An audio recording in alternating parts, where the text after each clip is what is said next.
حضرت عمیر بن سعد رضی اللہ تعالیٰ عنہ ننھا بچہ ہے، چھوٹا سا بچہ. ان کے چچا جلاس بن سوید یہ اس ننھے عمیر بن سعد کو حضور اکرم صلی اللہ علیہ وآلہ وسلم کی بارگاہ میں لے جاتا. وہ ننھا عمیر بن سعد حضور کا خطاب سنتا. اس 3-4 سال کی عمر کے بچے میں حضور اکرم صلی اللہ علیہ وسلم کا پیار پیدا ہو گیا، حضور کی محبت پیدا ہو گئی، حضور کا عشق پیدا ہو گیا. ایک دن وہ چچا جلاس بن سوید وہ خود حضور اکرم صلی اللہ علیہ وسلم کا خطاب سننے کے لیے نہیں گیا، بچہ چلا گیا. بچے نے قیامت کا منظر سنا. حضور اکرم صلی اللہ علیہ وآلہ وسلم نے اپنے فصیح کلام میں، فصیح زبان میں قیامت کا منظر بیان کیا. بچہ حضور اکرم صلی اللہ علیہ وسلم کا آواز سننے کے بعد جب گھر آتا ہے تو خوشی کے مارے فوراً اپنے چچا سے ملاقات کرتا ہے اور چچا سے کہتا ہے میرے چچا جلاس بن سوید، آج آپ محروم رہ گئے. آج حضور اکرم صلی اللہ علیہ وسلم نے قیامت کا ایسا منظر بیان کیا ہے کہ قیامت کا سارا منظر میری نگاہوں کے سامنے ہے. اب اس کا یہ چچا جلاس بن سوید یہ ازلی بدبخت تھا، یہ منافق تھا، اس کے دل میں نفاق تھا، لیکن یہ اپنے بھتیجے کو حضور اکرم صلی اللہ علیہ وسلم کی بارگاہ میں اکثر لے جایا کرتا تھا. بچے نے کہا کہ میرے چچا، آج حضور اکرم صلی اللہ علیہ وسلم نے ایسا خوبصورت خطاب کیا، آج آپ اس سے محروم ہو گئے. اس بدبخت چچا جلاس بن سوید نے کہا اگر محمد سچے ہیں تو ہم گدھوں سے بھی گئے گزرے ہیں، اگر محمد سچے ہیں تو ہم گدھوں سے بھی گئے گزرے ہیں. وہ حیران ہو گیا کہ میرے اس بھتیجے کے دل میں حضور اکرم صلی اللہ علیہ وسلم کا اتنا پیار کیسے پیدا ہو گیا. تو اس نے جواباً یہ کہا اب اس بھتیجے کا واقعہ سنیں اور دعا کریں کہ اللہ عز و جل ہماری اولادوں کو بھی ایسی وفا دے دے، اللہ ہماری اولاد کو بھی یوں ہی وفادار بنائے حضور اکرم صلی اللہ علیہ وسلم کا. وہ بچہ کہتا ہے میرے چچا، مجھے نہیں پتا تھا کہ تو منافق ہے، مجھے نہیں پتا تھا کہ تو حضور کا غدار ہے، مجھے نہیں پتا تھا کہ تو حضور کا دشمن ہے. تو میری انگلی پکڑ کر مجھے حضور کی بارگاہ میں لے جایا کرتا تھا. اب دیکھیں یہ وہ بچہ ہے جس نے ابھی کلام کرنا سیکھا ہے، ابھی گفتگو کرنا سیکھا ہے، لیکن حضور اکرم صلی اللہ علیہ وسلم کی محافل کی برکت دیکھیں کہ اس کی زبان میں کیسی فصاحت جاری ہو گئی. ہے میرے چچا، تو منافق ہے اور مجھے نہیں پتا تھا کہ تو حضور اکرم صلی اللہ علیہ وسلم کا دشمن ہے. میں تو حضور کی محبت میں تیرے ساتھ حضور کی محفل میں جاتا تھا. اب میرے پاس 2 ہی راستے ہیں.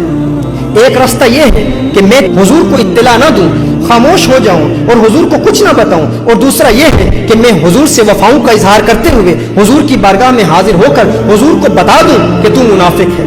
اب جلاس بن سوید نے کہا تو جو چاہتا ہے کر لے، جسے چاہتا ہے بتا لے، تو ایک چھوٹا سا بچہ ہے، تیری بات کون سنے گا، تیری بات کو کون تسلیم کرے گا، کون تیری بات کو مانے گا.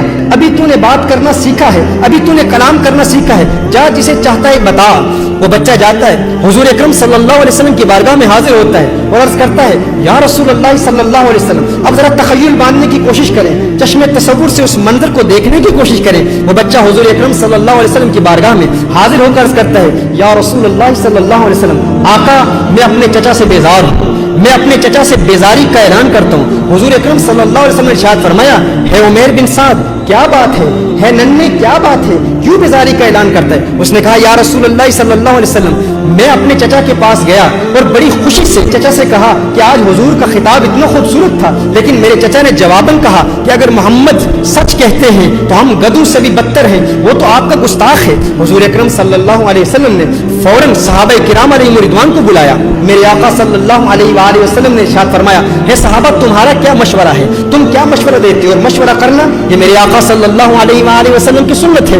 حضور نے فرمایا ہے صحابہ تم مشورہ دو، تم بتاؤ. یہ چھوٹا سا بچہ جلاس بن سوید کے متعلق کہتا ہے کہ جلاس بن سوید جو اس کا چچا ہے وہ منافق ہے. صحابہ عرض کرتے ہیں یا رسول اللہ صلی اللہ علیہ وسلم، آقا یہ چھوٹا سا بچہ ہے، اسے کسی بات کا علم نہیں. جلاس بن سوید ایک شیخ کبیر ہے، ایک بزرگ شخصیت ہے، ایک عرصے سے مسجد نبوی میں نمازیں ادا کرتا ہے. یا رسول اللہ صلی اللہ علیہ وسلم وہ تو منافق نہیں ہو سکتا، یہ چھوٹا سا بچہ جو ابھی جس نے کلام کرنا شروع کیا ہے اس کی بات پر ہم اعتماد کیوں کر لیں. امت کی تربیت کے لیے اور مشورے کی سنت کو جاری کرنے کے لیے حضور اکرم صلی اللہ علیہ وسلم نے صحابہ کرام علیہ رضوان کے مشورے کو قبول کر لیا اور حضور اکرم صلی اللہ علیہ وسلم خاموش ہو گئے کہ ہم اس کی گواہی کو ابھی قبول نہیں کرتے. لیکن اس کی حکمت کیا تھی؟ جب اس ننھے سے عمیر بن سعد نے دیکھا کہ حضور اکرم صلی اللہ علیہ وسلم اور صحابہ کرام علیہ رضوان نے میری بات کو سنا نہیں، تو میرے احبا غور کریں اور دل سے دعا کریں, دل سے اللہ کی بارگاہ میں التجا کریں کہ اللہ ہماری اولاد کو بھی ایسی وفا دے دے. اس بچے نے اپنا دامن, اپنی جولی کو اللہ کی بارگاہ میں یوں پھیلا دیا اور آسمان کی طرف دیکھتا ہے. وہ بچہ آسمان کی طرف دیکھتا ہے, یوں جولی پھیلا کر آسمان کی طرف دیکھ کر کہتا ہے اللہ اگر میں سچا ہوں تو آج میری سچائی ثابت کر دے, آج تو میری سچائی کی تصدیق کر دے, اور ہے اللہ اگر میں جھوٹا ہوں آج تو بیان فرما دے. محترم احبہ دعا کریں اللہ ہماری اولادوں کو بھی ایسی وفا دے دے, ایسا پیار دے دے. اس بچے کی زبان سے یہ کلمات ابھی جاری کیے ہوئے, پاک زبان سے جب کلمات جاری ہوتے ہیں تو تیری دعا نہ اثر سے کبھی ملول ہوئی, ادھر زبان سے نکلی ادھر قبول ہوئی. بچے نے دعا کی, اسی وقت آسمان سے جبریل امین نازل ہوتے ہیں, جبریل امین نازل ہوتے ہیں. سورہ توبہ کی یہ آیت نازل ہوتی ہے.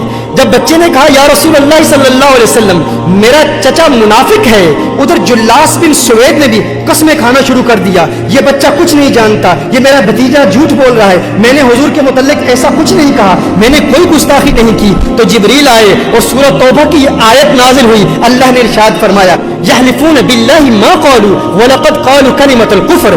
یہ جو جلاس بن سوید قسمیں کھا کھا کے کہتا ہے کہ میں نے حضور کی توہین نہیں کی, ہاں اس نے توہین کی ہے اور یہ ایمان لانے کے بعد کافر ہو چکا ہے.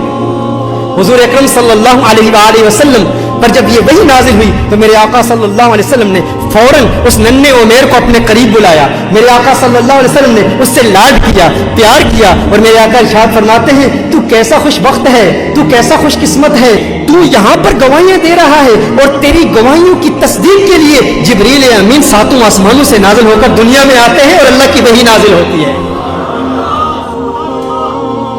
محترم احبہ جب آپ اپنے بچوں کو اس عمر میں یہ واقعات بتائیں گے تو آپ کے بچوں کے دلوں میں حضور اکرم صلی اللہ علیہ وسلم کی وفا پیدا ہوگی. بچوں کو بتائیں ہے میرے بیٹے اگر میں حضور اکرم صلی اللہ علیہ وسلم کا وفادار نہ رہا, اگر میں نے حضور اکرم صلی اللہ علیہ وسلم سے غداری کی تو تیرا مجھ سے کوئی تعلق نہیں, اور اگر تو حضور اکرم صلی اللہ علیہ وآلہ وسلم سے غداری کرے گا تو میرا تجھ سے کوئی تعلق نہیں. یہ محبت کا تعلق, یہ پیار کا تعلق, اس کی بنیاد کیا ہے؟ حضور کا پیار ہے.